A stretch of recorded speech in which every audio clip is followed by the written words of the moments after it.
It's time to feel what you've been bottling up. Life in rural America isn't easy. The long hours, the constant pressures, the demands of the land, livestock, and family, it all takes a toll. We're tough and we've got grit, but somewhere along the way, toughness started meaning bottling up emotions and powering through. But here's the truth. That strategy, it's not working and it's poisoning us. Maybe you've noticed and maybe you haven't, but the numbers don't lie. We're breaking down and it's showing up in our bodies, our relationships, and in the rising suicide rates in agriculture. You don't have to carry any of it alone. There's another way. If you're ready to stop being weighed down and start moving forward, my one-on-one good movement guidance is now open. Visit the link in the show notes to learn more and see if one-on-one guidance could be for you.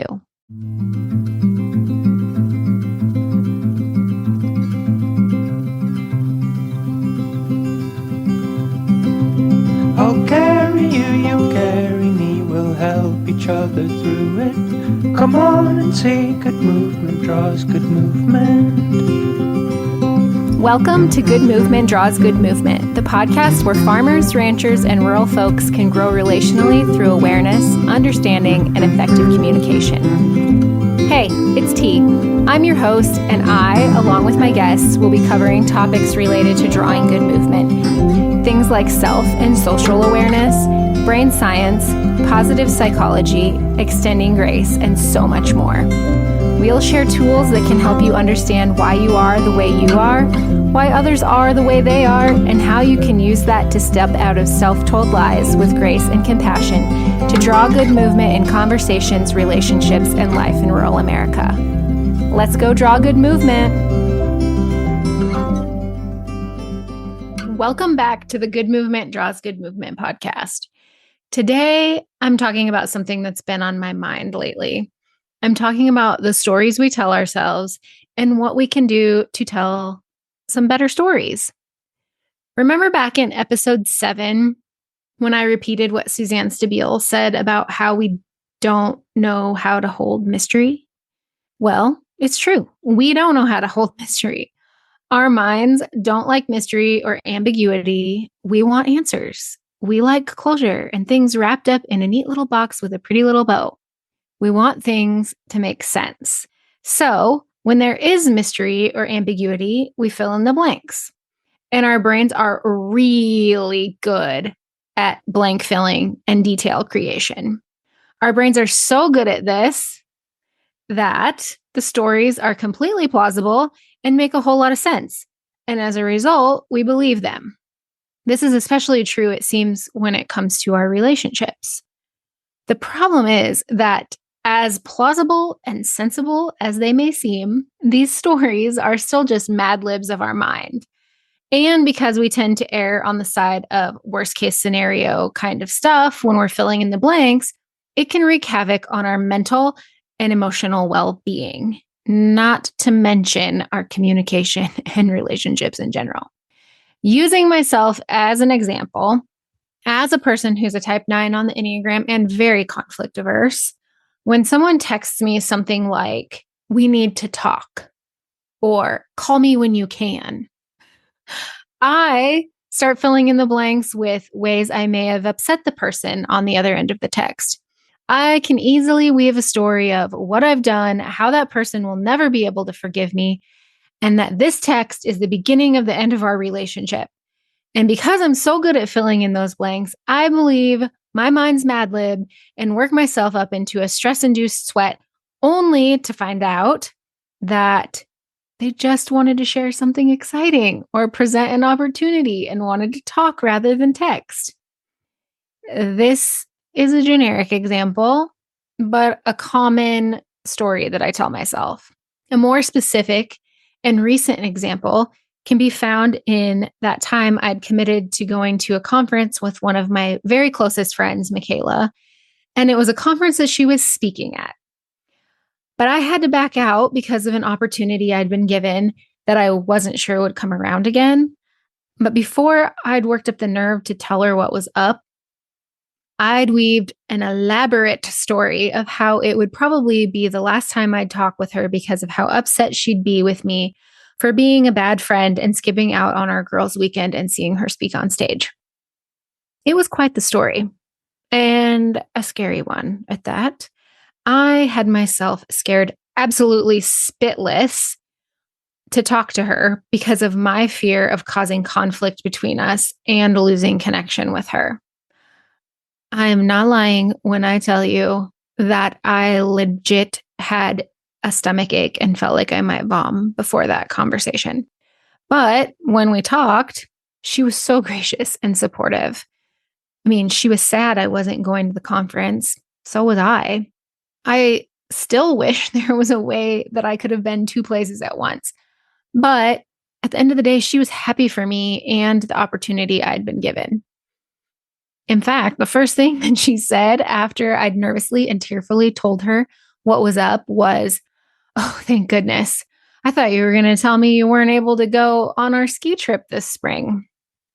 This example shows how both of our minds were at work filling in the blanks, just how quickly that works, and how believable those stories are. In this case, the story I told myself didn't affect my communication or relationship with Michaela, aside from the stress sweat, that is. But stories like this definitely can affect our relationships and communication with others. That and the toll they take on our mental and emotional well-being are both excellent reasons for us to start telling ourselves better stories, more truthful and factual stories. I'm not going to say stop telling ourselves stories altogether because I'm not entirely sure that's possible 100% of the time. I mean, maybe it is, but I'm not there yet. So I can't speak to that. But I can speak to a couple of ways that you can start filling in the blanks with more fact than fiction. The first is, you might have guessed it, self-awareness. If you're an avid listener to this podcast, you know my first step answer to most things is self-awareness. But here, specifically being aware of your personal tendencies can be incredibly helpful. Going back to the examples I gave above, my tendency is to assume that there is or will be conflict. This is most certainly due to my motivation as a type 9, that of keeping the peace. But if you don't know your Enneagram type and you're not sure of your motivations, which definitely influence the ways that you fill in the blanks of the stories of your life, think back over some of those stories that you've been telling yourself. Is there a common thread, a default assumption, something you repeatedly fill the blanks with? If so, be aware of that next time you find yourself in the midst of mystery and or ambiguity. The second thing we can do that will for sure yield more fact than fiction is to ask honest questions. In episode 12, we talked about how honest questions can help us choose curiosity over criticism. But honest questions can also help us fill in the blanks with actual facts instead of speculation. We can ask honest questions of others, like, say you notice a change in someone, say they seem more distant or less friendly. Instead of automatically filling in the blanks with something like, they must be mad at me, or they're just being rude. Ask them about it. Ask how things are going. Ask what's new with them, or some other open-ended, honest question that gives them the opportunity to open up in their own words.